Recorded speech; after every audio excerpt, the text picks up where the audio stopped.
अस्सलामुअलैकुम स्टूडेंट्स, आज हम अपने सिलेबस का सेकंड पार्ट स्टार्ट कर रहे हैं जो कि है जेनेटिक्स।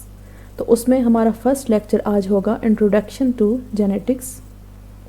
सबसे पहले हम देखते हैं कि जेनेटिक्स की डेफिनेशन क्या है। तो जेनेटिक्स बायोलॉजी की वो फील्ड है जिसके अंदर हम स्टडी करते हैं how traits are passed from parents to their offspring, कि पेरेंट्स से ऑफस्प्रिंग की तरफ, इन अदर वर्ड्स एक जनरेशन से दूसरी जनरेशन की तरफ मुख्तलिफ जो ट्रेड्स और कैरेक्टर्स हैं वो किस तरह से पास होते हैं, इस स्टडी को हम कहते हैं जेनेटिक्स। बेसिकली इसके अंदर हम हेरिडिटी और वेरिएशन को स्टडी करते हैं। हेरिडिटी का मतलब क्या है, जैसे हमने पहले डिस्कस किया कि ये क्या है कि पेरेंट्स से ऑफस्प्रिंग की तरफ मुख्तलिफ ट्रेड्स का ट्रांसफ़र होना। जबकि वेरिएशन का मतलब क्या है कि जो सिमिलैरिटीज़ और डिफरेंसेस आते हैं कि हम देखते हैं हर इंडिविजुअल सेम स्पीशी का भी हो, बेशक वो दूसरे से डिफरेंट होता है। हम बात करते हैं कि जेनेटिक्स की जो फील्ड है इसको फर्दर कितनी कैटेगरीज में या क्लासेस में क्लासिफाई किया जाता है। तो अगर हम नॉर्मली देखें तो जेनेटिक्स की बहुत ज़्यादा न्यूमेरिक फील्ड्स हैं जिनको काउंट में लाना या गिनती में लाना मुश्किल है, क्योंकि साइंस जिस तेज़ी के साथ तरक्की कर रही है, जिस तेज़ी के साथ काम हो रहा है मुख्तलिफ जेनेटिक्स की फील्ड में, तो हर दिन हम देखते हैं कि एक नई फील्ड इमर्ज होती है, एक नया एस्पेक्ट हमारे सामने आता है। लेकिन अगर रफली देखा जाए तो जेनेटिक्स की 4 मेजर क्लासेस हैं, जिसमें से हैं क्लासिकल जेनेटिक्स, मॉलिक्यूलर जेनेटिक्स और पॉपुलेशन जेनेटिक्स, इसके अलावा क्वांटिटेटिव जेनेटिक्स। अब इनको हम वन बाय वन देखते हैं। तो सबसे पहले क्लासिकल जेनेटिक्स, ये बेसिकली वो जेनेटिक्स है जिसके बारे में हम एज अ जेनेटिक्स की डेफिनेशन जब करते हैं कि transmission of characters from generation to generation. तो इसके अंदर बेसिकली फिजिकल कैरेक्टर्स, जो फिजिकल अपीयरेंस होती है उसको स्टडी किया जाता है और उसकी फिर जो ट्रांसफर है फ्रॉम पेरेंट टू ऑफस्प्रिंग, इसको इसके अंदर फोकस में रखा जाता है। इस लिहाज से अगर देखा जाए तो ये जेनेटिक्स की सबसे पुरानी फील्ड है, क्योंकि चूंकि इसमें फिजिकल अपीयरेंस इन्वॉल्व है, तो साइंटिफिक स्टडी में जो फर्स्ट हमारा एक फोकस होता है वो उसकी फिजिकल अपीयरेंस पे ही होता है। इसके अलावा इसके अंदर जब हम बात करते हैं तो मेंडल का एक बहुत बड़ा रोल है इसके अंदर। मेंडेलियन जेनेटिक्स या ग्रेगर मेंडल के जो एक्सपेरिमेंट्स थे उनका एक बड़ा इंपॉर्टेंट रोल है, जिन्होंने इस चीज़ को पॉसिबल बनाया था कि मुख्तलिफ अपने एक्सपेरिमेंट्स के थ्रू उन्होंने मैकेनिज्म ऑफ हेरिडिटी को जो है स्टडी किया था और आइडेंटिफाई किया था। तो क्लासिकल जेनेटिक्स में सबसे इम्पॉर्टेंट या प्रोमिनेंट नेम किसका है? ग्रेगर मेंडल का, और उनके जितने भी लॉज या उनका जितना भी कंट्रीब्यूशन है जेनेटिक्स के हवाले से वो क्लासिकल जेनेटिक्स में आता है। सेकंड नंबर पे आ जाती है मॉलिक्यूलर जेनेटिक्स। तो this is actually chemistry of genes आप कह सकते हैं इसको। तो इसके अंदर बेसिकली क्या होता है कि फिजिकल और केमिकल स्ट्रक्चर को स्टडी किया जाता है किस किस की, जो बेसिक मॉलिक्यूल्स हैं डीएनए, आरएनए और प्रोटीन्स, या ओवरऑल अगर बात करें हम तो न्यूक्लिक एसिड्स और प्रोटीन्स के बारे में जितनी स्टडीज की जाती हैं उनको हम कहते हैं मॉलिक्यूलर जेनेटिक्स। अगर अभी हम देखें तो मॉलिक्यूलर जेनेटिक्स और क्लासिकल जेनेटिक्स में रिसेंटली जितना भी काम हो रहा है इन दो फील्ड्स के अंदर, तो इन दोनों टर्म्स के अंदर कौन सी, मॉलिक्यूलर जेनेटिक्स और जो क्लासिकल जेनेटिक्स है, इन दो टर्म्स के दरमियान कोई इतना खास डिफरेंस नहीं रह गया। ठीक है, उसकी रीजन क्या है कि अभी जितना भी क्लासिकल जेनेटिक्स में भी काम हो रहा है वो मॉलिक्यूलर बेसिस पे ही हो रहा है। मॉलिक्यूलर लेवल की जो स्टडीज होती हैं उनके ही जो कैरेक्टर्स हैं, उनके जो टूल्स और उनकी टेक्निक्स को ही यूज करके क्लासिकल जेनेटिक्स की स्टडीज की जा रही हैं। तो इस वजह से हम अभी जो रिसेंट स्टडीज हो रही हैं उसमें हम देखते हैं कि जितनी भी मॉलिक्यूलर जेनेटिक्स या क्लासिकल जेनेटिक्स है वो आपस में तकरीबन मिक्स्ड हो चुकी है, एक सेम ही फील्ड बन चुकी है। अगर हम एग्जैक्ट डिफरेंस करना चाहें, फ़र्क करना चाहें कि अभी जो मॉडर्न स्टडीज़ हो रही हैं उनमें मॉलिक्यूलर और क्लासिकल जेनेटिक्स में क्या फ़र्क रह गया है, तो हम कह सकते हैं कि जो मॉलिक्यूलर जेनेटिक्स है उसके अंदर मुख्तलिफ लेबॉर्ट्री टेक्निक्स इन्वॉल्व होती हैं, मतलब ये प्रैक्टिकल स्टडी होती है। और इसके अंदर क्या होता है कि मुख्तलिफ जो डीएनए सेगमेंट्स और डीएनए की मुख्तलिफ सिंथेसिस होती है, और उसके अलावा जो दूसरे बायोलॉजिकल मॉलिक्यूल्स के अंदर जो उनकी सिंथेसिस के अंदर डीएनए का जो रोल होता है उसको आइडेंटिफाई करना और उसको मैनिपुलेट करना, मुख्तलिफ अपने पर्पसेस के लिए यूज करना, इस सारे प्रोसेस को या इस सारी टेक्निक को हम मॉलिक्यूलर जेनेटिक्स कहते हैं। ठीक है, तो मॉलिक्यूलर जेनेटिक्स हम कह सकते हैं कि सिंपली डायरेक्ट स्टडी होती है डीएनए की। तो अब हम देखते हैं फर्क क्या है क्लासिकल जेनेटिक्स और मॉलिक्यूलर जेनेटिक्स में, क्लासिकल जेनेटिक्स में जो इनहेरिटेंस है फ्रॉम पेरेंट टू ऑफस्प्रिंग उसको स्टडी किया जाता था और उसके जो फिजिकल कैरेक्टर्स होते थे।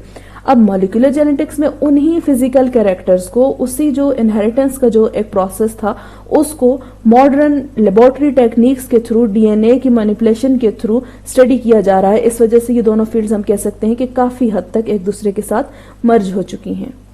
तीसरी कैटेगरी है पॉपुलेशन जेनेटिक्स की। Population genetics actually genetics of groups इसको कह सकते हैं। तो पहले जैसे हमने जितनी भी क्लासिफिकेशंस स्टडी की उनके अंदर हमने देखा कि मुख्तलिफ इंडिविजुअल्स या जनरेशन्स की, एक या दो जनरेशन्स की स्टडी की जाती थी। तो यहाँ पे क्या है कि पूरी की पूरी पॉपुलेशंस की स्टडी की जाती है। ठीक है, वेरिएशन, जेनेटिक वेरिएशन पूरी पॉपुलेशंस के दरमियान जो भी अकर होती हैं उनकी जब स्टडी करते हैं तो हम उसको कहते हैं पॉपुलेशन जेनेटिक्स। इसके अंदर क्या होता है कि मुख्तलिफ जीन्स की फ्रीक्वेंसीज, एलील्स की फ्रीक्वेंसीज, इनको स्टडी किया जाता है और किसके थ्रू, जो पॉपुलेशंस के अंदर स्पेस और टाइम के अंदर, मतलब कि कितना टाइम के अंदर किसी भी पॉपुलेशन के पूरा जो एक जीन पूल होता है उसके अंदर कितने जीन्स हैं, कितने जीन उसमें नए एंटर हुए, कितने जीन्स वहां से रिमूव हुए, तो ये सारी स्टडी हम करते हैं अंडर पॉपुलेशन जेनेटिक्स।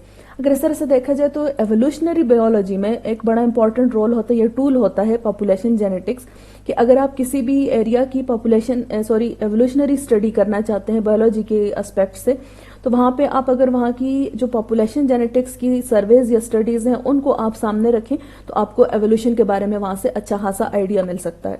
इसके अलावा mutation, genetic drift, natural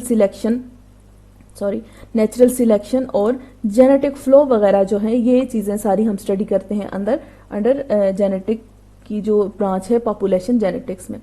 fourth one क्या है, जो क्वांटिटेटिव जेनेटिक्स है, ये एक्चुअली मेजरमेंट होती है, क्वांटिटी को मेजर किया जाता है। और किसकी क्वांटिटी को, स्ट्रेंथ ऑफ हेरिडिटी, कि किसी भी कैरेक्टर के अंदर आगे ट्रांसफर होने की कितने चांसेस हैं, कितना कोई कैरेक्टर सक्सेसफुली ट्रांसफर होता है, कितना कोई कैरेक्टर ट्रांसफर होने के बाद अपीयर होता है, और कौन सा जो कैरेक्टर है वो कितने % तक उसका चांस है कि वो अपीयर ना हो। तो actually this is a mathematical form of genetics. ठीक है, इसके अंदर हम क्या करते हैं, स्टेटिस्टिकल एनालिसिस करते हैं, नंबर्स की फॉर्म में हम ये बताते हैं कि किस हद तक जो है ये जीन्स जो है दूसरे के साथ रिलेटेड है। ठीक है, मुख्तलिफ जो रिलेशनशिप्स होते हैं जीन्स के आपस में। इसके अलावा जो ट्रेड्स या कैरेक्टर्स शो होने हैं उनके शो होने का कितने चांसेस हैं, कितने % चांसेस हैं, या रेशो की फॉर्म में हम मुख्तलिफ जो जीन्स हैं उनका आपस में कंपैरिजन दे सकते हैं। तो इसके अंदर हम क्या करते हैं कि how much variation in population, हम ये भी देख सकते हैं कि किसी भी पॉपुलेशन के अंदर जो वेरिएशन है वो आइदर दो फैक्टर से हो सकती है, आइदर वो एनवायरमेंटल फैक्टर्स की वजह से हो सकती है कि एक इंडिविजुअल या एक स्पीशी एक दूसरे से डिफरेंट हो, या फिर दूसरा चांस क्या है कि वो मुख्तलिफ उनके जीन्स की वजह से हो सकती है। तो अब कितने % पॉपुलेशन फैक्टर्स एनवायरमेंटल फैक्टर्स की वजह से है और कितने % जो है वो जेनेटिक कैरेक्टर्स की वजह से है, तो ये सारी चीजें हम स्टडी करते हैं अंडर क्वांटिटेटिव जेनेटिक्स। ये तो हमने डिस्कस कर ली, कुछ पॉइंट आउट की जो बेसिक फील्ड्स हैं जेनेटिक्स की। लेकिन यहाँ पे ये चीज माइंड में रखनी है आपने कि मॉडर्न, चाहे वो जेनेटिक्स हो चाहे कोई भी फील्ड हो स्टडी की, उसमें यही होता है कि कोई भी फील्ड अकेली सरवाइव नहीं कर सकती, उनका हमेशा एक कॉम्बिनेशन बनता है। हर फील्ड के लोग जो हैं वो आपस में जब कोऑपरेट करते हैं और एक कंबाइंड स्टडी कंडक्ट करते हैं तो तब ही जाके वो स्टडी ऑथेंटिक होती है, वो स्टडी एक्सेप्टेबल होती है और साइंटिस्ट जो है उसको उस पर एग्री होते हैं। तो जैसे हमने बात की कि जो क्लासिकल जेनेटिक्स थी उसका और अभी मॉलिक्यूलर जेनेटिक्स का आपस में बड़ा एक मर्जिंग कंडीशन आ चुकी है। इसके अलावा जो पॉपुलेशन जेनेटिक्स है और क्वांटिटेटिव जेनेटिक्स है, इसका भी आपस में बड़ा गहरा ताल्लुक है और ये दोनों भी एक दूसरे के बगैर सर्वाइव नहीं कर सकती।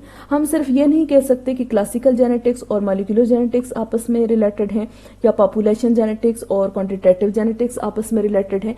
ओवरऑल ये सारी फील्ड्स जो हैं, चूंकि जेनेटिक्स की फील्ड है, तो ये आपस में कहीं ना कहीं से लिंक जरूर करती हैं और ये आपस में लिंक इस तरह से शो करती हैं कि अगर आप एक एस्पेक्ट को स्टडी करना चाहते हैं तो आपको दूसरा भी माइंड में रखना होगा।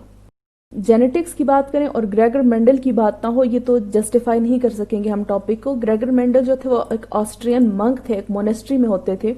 वहां पे उन्होंने अपने सारे एक्सपेरिमेंट्स कंडक्ट किए जिनकी वजह से उनको फादर ऑफ मॉडर्न जेनेटिक्स भी कहा जाता है। उनके एक्सपेरिमेंट्स तकरीबन 7 साल की ड्यूरेशन पर मुश्तमिल थे, जो कि 1856 से 1863 तक है।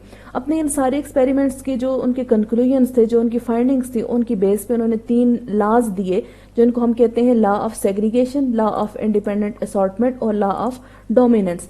लेकिन अनफॉर्चुनेटली इतना ज़्यादा काम करने के बावजूद, इतना ज़्यादा मतलब एक ऑथेंटिक काम करने के बावजूद, रेवोल्यूशनरी काम करने के बावजूद उनका जो काम था उसको रिकॉग्नाइज नहीं किया गया, और उनकी जो मौत थी उसके बाद काफ़ी अरसे, तकरीबन 34 ईयर्स के बाद जो है, उनके काम के 34 ईयर्स गुजरने के बाद जाके उनके काम को उनको काम को रिकॉग्नाइज किया गया, उसको एक्सेप्ट किया गया।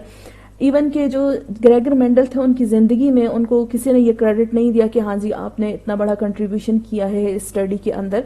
तो उनके काम के तकरीबन 34 साल बाद उनके काम को दोबारा से स्टडी किया गया। जब रीडिस्कवर किया गया तो कुछ दूसरे साइंटिस्ट ने उस पर काम किया, तो उनको ये एहसास हुआ ये काम तो बहुत ज़्यादा रेवोल्यूशनरी था, बहुत ज़्यादा एडवांटेजेस था। तो उसके बाद क्या हुआ कि मेंडल के काम को तकरीबन 1900 ईयर जो था उसके अंदर मुख्तलिफ जो यूरोपियन कंट्रीज़ के साइंटिस्ट थे, बॉटनिस्ट थे, उन्होंने स्टडी किया। तो उनमें से कुछ नाम आपके सामने मैं बता रही हूँ जो कि इम्पोर्टेंट हैं। ठीक है, तो ये मुख्तलिफ हैं साइंटिस्ट, कार्ल कॉरेंस, ह्यूगो डिवेरिस और शिमार्क। तो इन्होंने ये जो काम किया उसमें उन्होंने यही डिस्कवर किया कि जो मेंडल ने तकरीबन 30-40 साल पहले जो अपने कंक्लूजन्स दिए थे, जो अपने लॉज दिए थे, वो क्या कर रहे थे, हेरिडिटी ऑफ स्पेसिफिक कैरेक्टर्स को जस्टिफाई कर रहे थे, उनके बारे में बड़ी इंपॉर्टेंट इंफॉर्मेशन दे रहे थे, जो उन्होंने अपने प्लांट्स के ऊपर, पी प्लांट के ऊपर जो एक्सपेरिमेंट किया उसके थ्रू कंक्लूजन निकाले थे।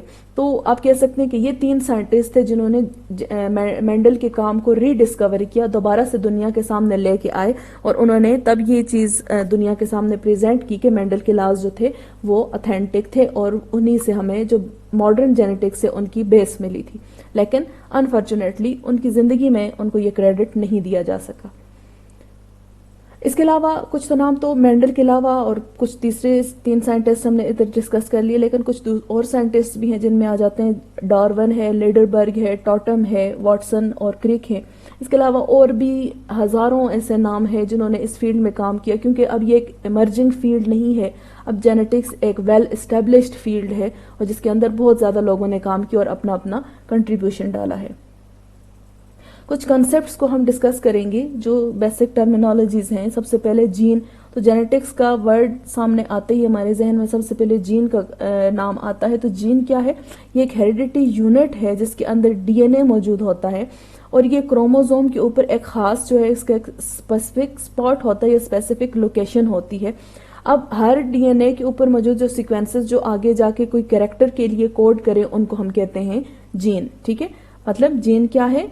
डीएनए का वो स्पेसिफिक सीक्वेंस जो किसी कैरेक्टर के लिए कोड करे उसको हम कहते हैं ये जीन है। तो जो भी कैरेक्टर्स पेरेंट्स से चाइल्ड की तरफ या एक जनरेशन से दूसरी जनरेशन की तरफ ट्रांसफर होते हैं उनके रिस्पॉन्सिबल जीन्स होते हैं। इसके अलावा किसी भी पर्सन की जो अपीयरेंस है या उसका जो बिहेवियर है वो मुख्तलिफ सिचुएशन को किस तरह से हैंडल करता है, कैसे टैकल करता है, ये सारी चीज़ें भी उसके जीन्स में मौजूद होती हैं। अब हम कहते हैं एक दूसरी टर्म यहाँ पे यूज होती है एलील। तो एलील क्या है? This is the alternative form of a gene. Basically ये होती जीन है लेकिन हम कह सकते हैं कि ये अल्टरनेटिव फॉर्म है। उसके बाद क्रोमोसोम एक बड़ी इंपॉर्टेंट टर्म है जो कि यूज की जाती है जेनेटिक्स की मुख्तलिफ स्टडीज में। ये क्या है? थ्रेड लाइक स्ट्रक्चर होती है और न्यूक्लियस के इनसाइड मौजूद होती है इन केस ऑफ यूकैरियोट्स। अगर हम प्रोकैरियोट्स की बात करें तो चूंकि उनका न्यूक्लियस मौजूद नहीं होता तो इनका जो क्रोमोसोम है वो फ्रीली स्प्रेडेड होता है इनसाइड देयर साइटोप्लाज्म। इस जो क्रोमोसोम है इसके अंदर पूरे सेल का जो जेनेटिक मटेरियल है, जो उनका डीएनए है, वो मौजूद होता है कंडेंस्ड फॉर्म में। कंडेंस का मतलब क्या है कि वो कॉइल्ड होता है, एक पैकेजिंग की फॉर्म में होता है, और हम इस तरह से हम कह सकते हैं कि डीएनए की पैकेजिंग होती है इनसाइड क्रोमोसोम।